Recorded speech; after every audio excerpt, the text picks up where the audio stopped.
Hello, welcome back to Mending Threads, your safe place and stronghold for whole body wellness. Today we really have a good topic. Today we're going to be looking at being stuck or for transformation, and we're going to be looking at addictions and how to transform our lives. We have with us today, we're going to have Elder Timothy Thompson, and we're going to have Brother Johnnie, who is a community advocate here in Houston for change. So look forward to the show, and if you have any questions at the end of the show, please send us an email, and I'll look forward to hearing from you. So now we're going to have with us Elder Timothy Thompson and Brother Johnnie. Morning. Good morning. Good morning. Welcome to Mending Threads. Okay, you know that this is your place for whole body wellness and your stronghold for health and survival and thriving. So what I do is I have our beloved Elder Timothy Thompson, who has been with the organization for some time, and I'd have to say some time. And was really one of the two people I have this morning is really the foundation for the transformation to transcendence programming for Mending Threads. Was actually there to develop it. And Brother Johnnie, who's on phone with us, call in, and he's a community advocate here in Houston for helping people through transitions and transformation, and actually have experienced many things. Also a resource center in Minded Faith Health Initiative through the Glory Community Closet. And when I say every morning, early in the morning at 6 a.m., Brother Johnnie was there to help out and bringing other people to help. So I want to say welcome this morning to what it's all about in the community for thriving. So we have a topic, everybody's talking about, I want to call it the COVID-19, the COVID. Okay, but the thing about it is, as we shared earlier, is that stress has been around for many years, and we have found through all of these difficulties ways in which to overcome, ways in which to handle the many difficulties we encounter. So I truly want to talk about not the word coping, but the things that we encounter, and what is it that helps us to get through all of those things. And sometimes we talk about it, the pastors talk about it, but they talk about it. And so you're sitting there listening, and Elder, no pun over here with you. You're sitting there, you listening, and the person, if you're going through something, you wonder, well, what is it that I have to do? Well, if you believe, if you do this here, if you trust and you do this, and they go like, well, how would I go about doing that? And so this morning, I thought we would really talk about the tidbits, the roots, the whole stem of the thing, and see what we could do, how to help someone through this. Okay, and so Brother Johnnie, could you share, since you're calling in, could you share anything as I was talking that brought to your mind when I spoke about difficulties, or how one would transcend, or how one would move through a situation? What came to you? Mm-hmm. Well, number one for me was my relationship I had to get with God. And in order for me to help myself or help anyone else, I needed the help from God.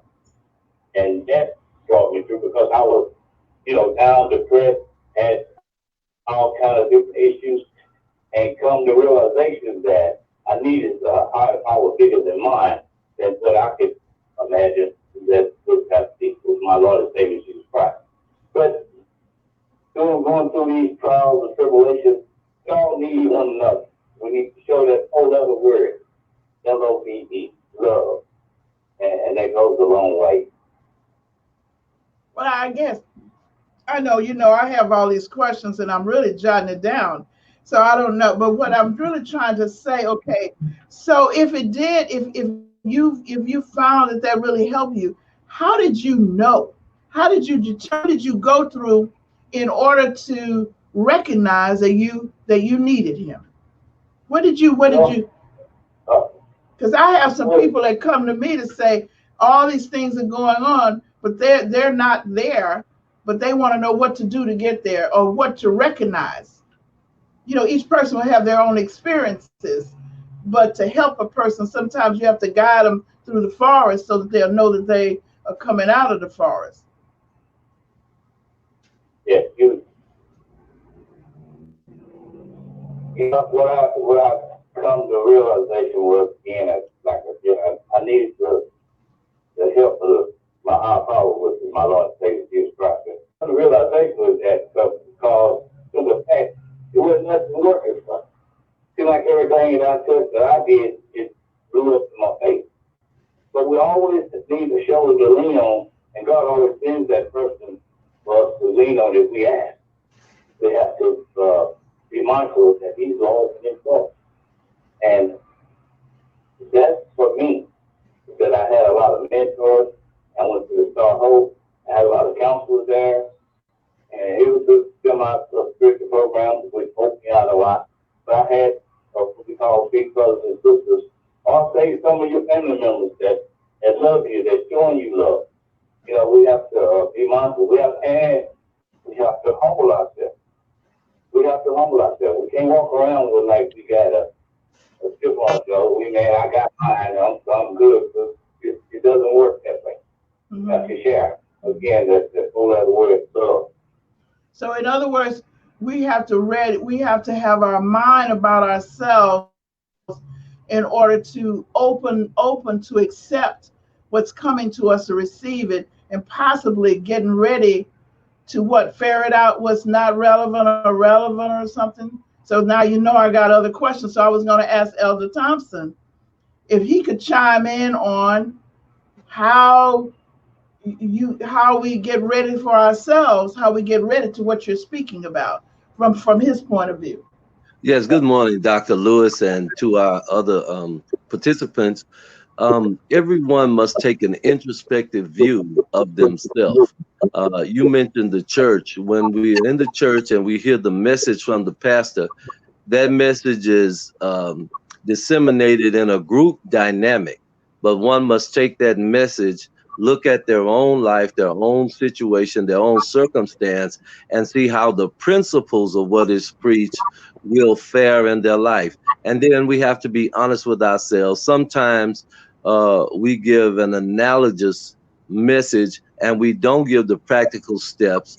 It is nothing wrong. There's nothing wrong with going to the pastor or to the deacons and saying, I heard the message, but I need some practical application of the message that I heard. What do I do? The Bible teaches us to ask and it shall be given, seek and ye shall find, knock and it shall be opened unto you.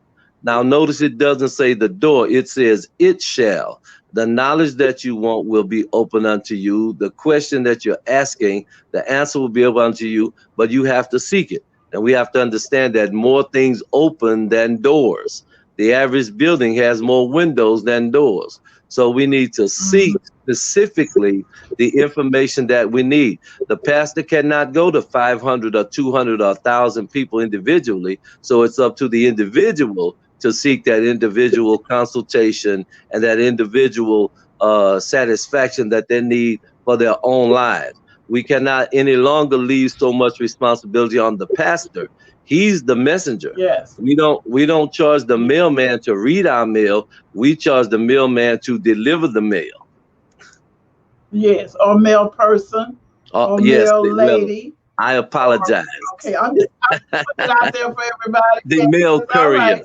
The mail courier. The mail, right, okay, the MAIL courier. But you said something real significant. So in other words, when you're experiencing something, Brother Johnnie, what you're saying, when you're experiencing something like going through the difficulty, I'm talking to people who have isolation, who's feeling all closed in, who's feeling alone, who's not knowing what to do. They're listening to sermons. But when I talk to them, since we're doing telemedicine now, they're telling me that they don't really know what to ask for. They don't know what to say. So what you're saying is when you feel this, then you want to be able to open up to mentors, to those people you trust, to those people who might understand, and begin the readiness to share, because actually the message may be coming to you as to what to do.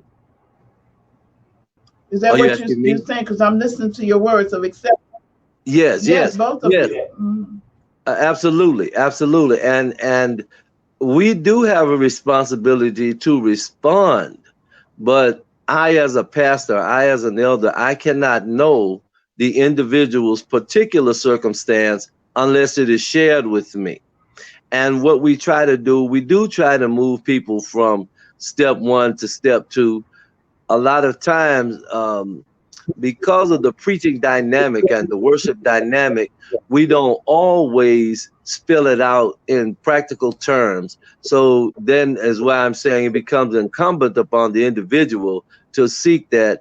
I heard the message, but I don't quite understand. I heard the analogy, but how do I put it to practice in my own life? What is the application? What do I need to do? And then some of that uh, comes through prayer also. The guidance of the Spirit is part of it, because um, I know that in the 12-step program, there are statements that are written out and made that one has to buy into and put into practice. And so we have no such thing, no similar thing in the church. Is left to the individual. But the basic foundational step, the first step, amen, the first thing to do to accomplish any journey is to take the first step.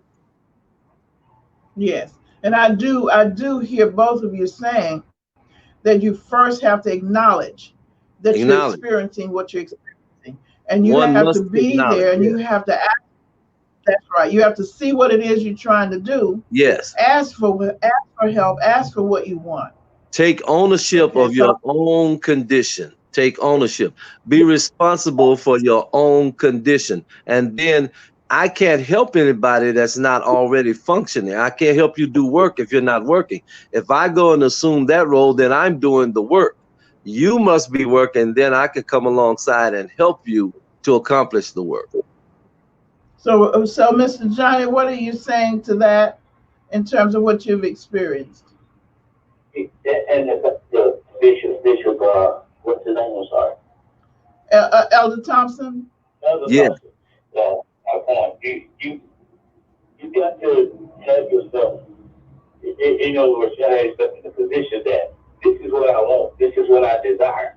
yes, No one can feel if you're not trying to help yourself. You know, you got to be able to step out on faith.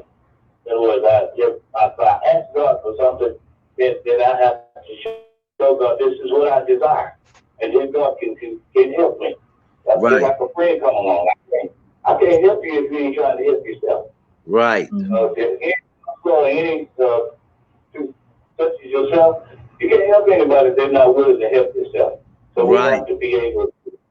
This is what I desire. This is what I want. And this person, if you see a person in time of either they struggling, and you see they trying to help themselves, well, yes, I won't be glad to throw in and help them in peace. So absolutely. on a more humorous note, using the same premise. So this morning I was on looking at as I was leaving, I heard on the news it was this lady. I think they said she was 80 or 90 some years old, and she put out there that she was on her last 12 cans of beer, and that she usually have a can of beer every night. And they asked her, what does she want? She says, I'm on my last beer. Well, when she looked up, because she was there, Coors was bringing all these cases of beer to her house, and stacking it up, and other people are beginning to donate beer. So I'm thinking, okay, let's just pretend that that's symbolic. And we would then look at that. If we would ask and really wanted and ask, that it truly can. And someone was saying the other day that if you really believe something and you ask, that you will be propelled and you will be drawn and moved toward that. If you can hone your energies in the moment, instead of going far ahead in the future and being so dreadful, looking back and looking at all that. But if you could use that right in the moment and look at what you need and what you want and what makes you fulfill, or what could, that you would move forward to whatever you're asking for. And then hope, if it is desired for you and for you, then you will get that. So one of the things is, what kind of steps would you have, Brother Johnnie, right now? What could you share with someone that really, when a person is going through something and they move forward, and then they notice that they move backward, that they are drawn, that they fall down, but they get back up? And I'm asking this of both of you. I'm only saying Brother John because you're on the phone and you're called in.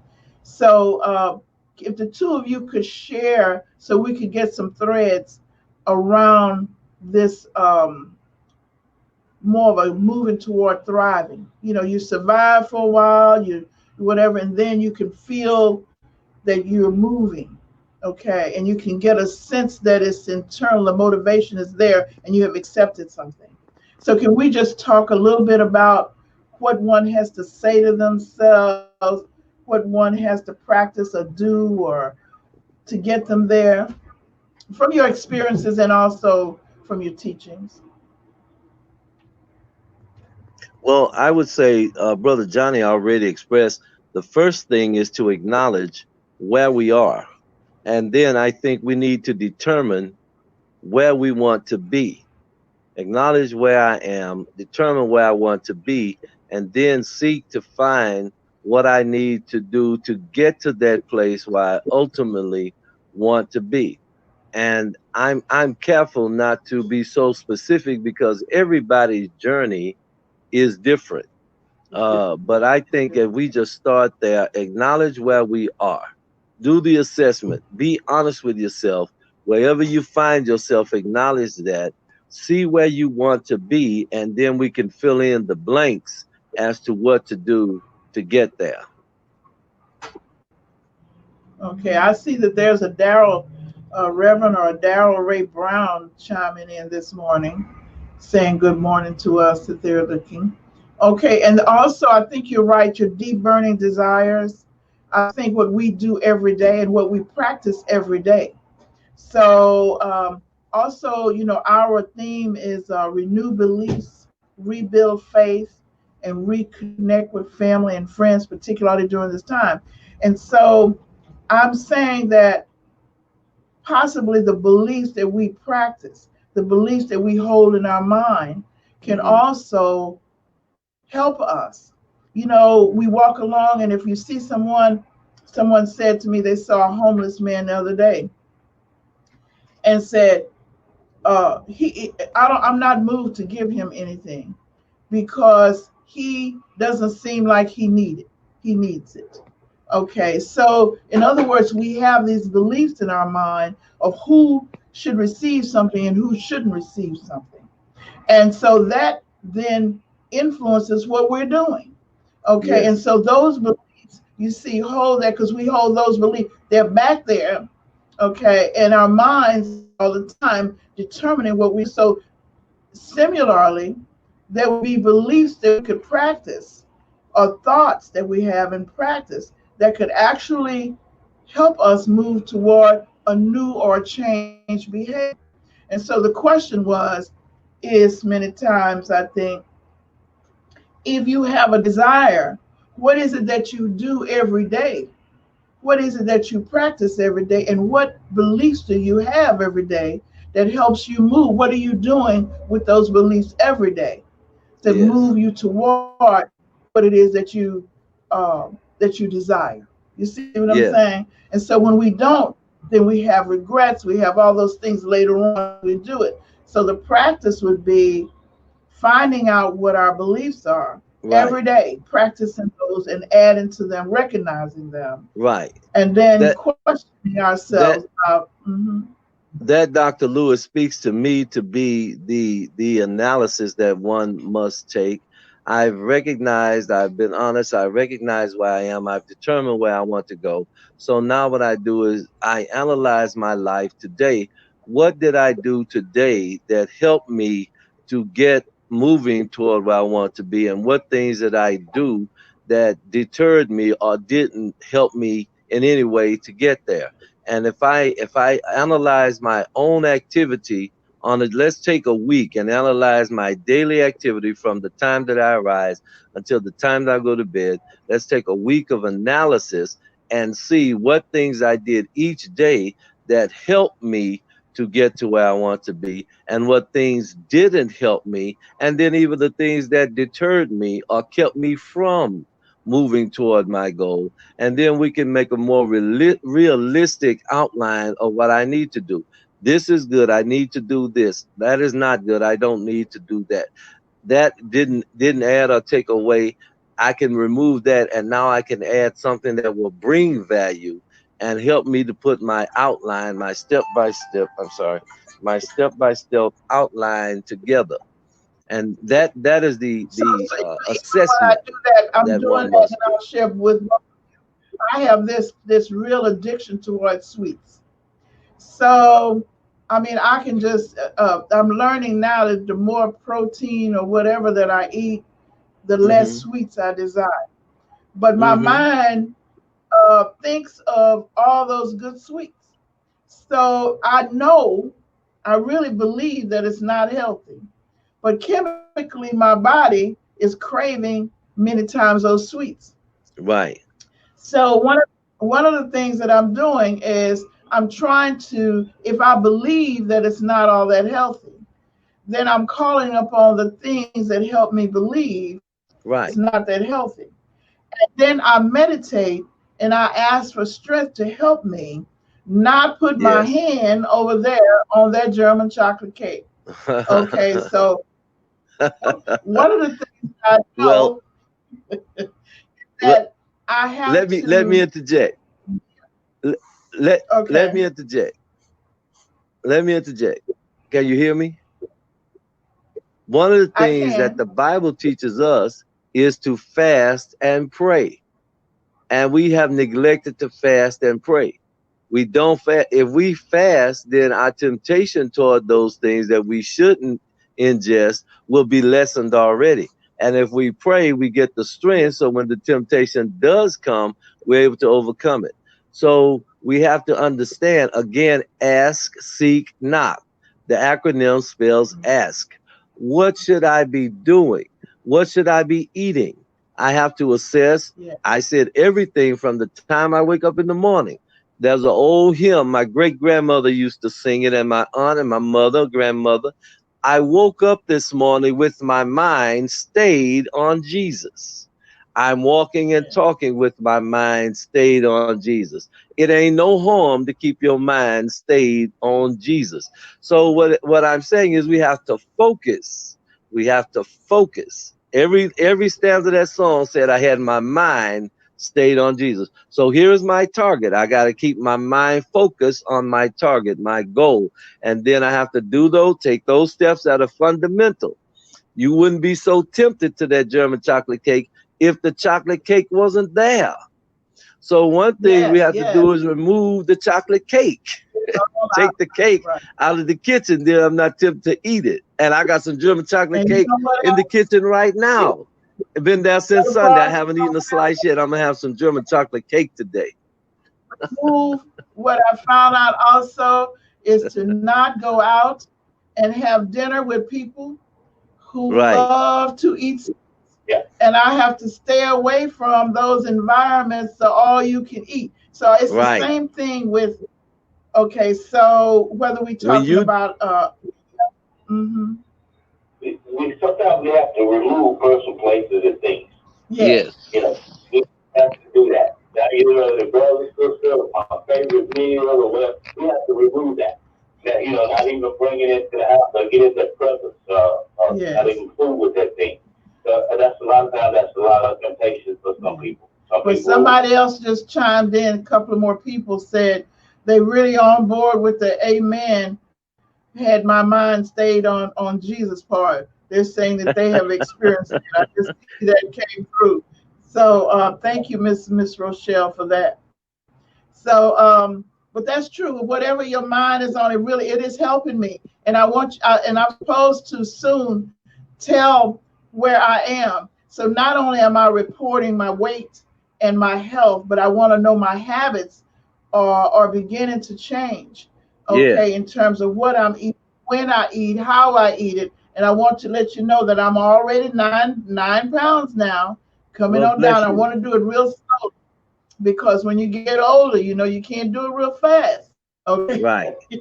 Dr. Lewis, what Too you are much stuff. speaking to is discipline. Can you hear me? Yes. We are speaking Yes, I to can. discipline. As Christians, we are disciples of Christ. Being a disciple, a follower, that word of disciple is discipline. We have to develop Yeah. discipline. Once you develop your discipline, your routine, what you eat, what time to eat, you can go anywhere you want with anybody. They can sit there and eat all the fat and sugar that they want to eat, and you will eat your greens, and you will eat those things that you know is healthy. I can be around There. people that drink all day and night. I don't have to drink alcohol. Matter of fact, I'm gonna write Coors and tell them I've been out of beer for 50 years. I need Coors to bring me some beer so I can sell that beer and make me some money. Well, I'm quite not there. I'm pretty good with it, but I have to say You'll that get better. sweet potato pie or whatever, if it's sitting there. So right now, what I do is I make sure that it's in a situation where I won't access it. So I'll make sure that it's frozen, Yeah. and I would keep all stuff like that frozen. And then as long as I can think about it before I get there, I'm pretty good. Once you Okay. develop So if that it's level of discipline, that pie will sit there until you move it. That pie it won't cut itself, it won't get on the fork, it won't put itself in your mouth. You have to develop your discipline, and anything that we do for 21 consecutive days becomes a habit. So conversely, yeah, anything that we don't do 21 consecutive days will become a that's habit that we don't practice. right. So I'm working on my foundation. So look, we have talked about some things. Let me just see. I know our time is nearing, and I want to really look at this. So with the COVID, whatever issues, the stress that we're looking Yes. at some key. We can come up. Can each one of you give me like 2 or 3 things that we can put down as our tidbits that we're going to leave people with to handle the things that they're going to face this coming week or in the future. Well, for me personally, I highly recommend that because it works, and sometimes, and we stay tuned in with God. That's the best answer I can give you. Stay tuned in with God and keep your focus on Him. Okay, that's good. Okay, so we'll make sure that to be mindful in our mindful practices and being present, that we believe in God or whatever. Some people may not believe whatever they believe in, higher than themselves or their God, to make sure to do that. And so that would be one thing outside of getting outside of ourselves to be inside of ourselves. Okay, and right. so Elder Thompson, what would you? Well, mine is similar. Even if you're not a Christian, even if you're atheist, the Bible is a good book to read. Just read the Bible. There are 365 occurrences of fear not in the Bible. That's one fear not for every day of the year. So even though this virus, this world pandemic is upon us, we don't have to fall into the grip of fear. We have some protocols, we have some guidelines. Listen to the information, see how the information can best work in your life, practice those things, and keep your trust in God. For me, I trust in God. I believe that Jesus Christ is the Savior of the world, and so I follow the disciplines and doctrines of that. But even if you're not a believer, there's some good practical knowledge in the Bible. Don't fear, don't allow fear to take over. Remain rational, think. and then operate in what makes sense. We could all just run out here and just go crazy. It's so funny. I was saying to a friend of mine, I said to several people, the children wouldn't go outside to play. They're in there on the tablet, the computer, and on the phone. And you say, go out and play. No, no, no. Now, because we can't go out, we're incubated and we're quarantined. Now everybody wants to go outside. And we're just creatures, we want to satisfy ourselves. And so we have to find out that there are some dynamics that we just won't be able to be the spoiled brats that we normally are. And we have to conform to those dynamics.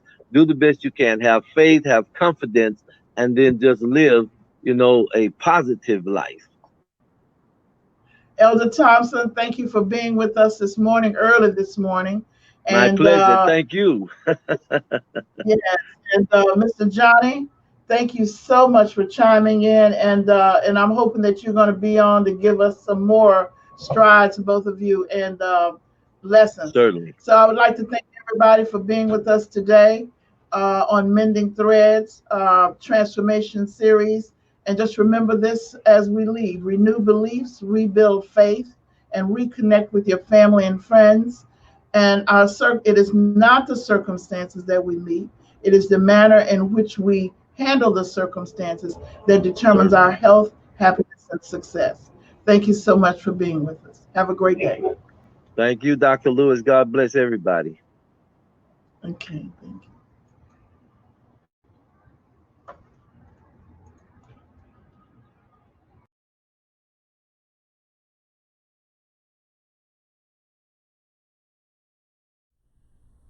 I want to thank Elder Timothy Thompson and Brother Johnnie, our community advocate, for being on with us this morning and helping us work through many of the questions that you've sent in.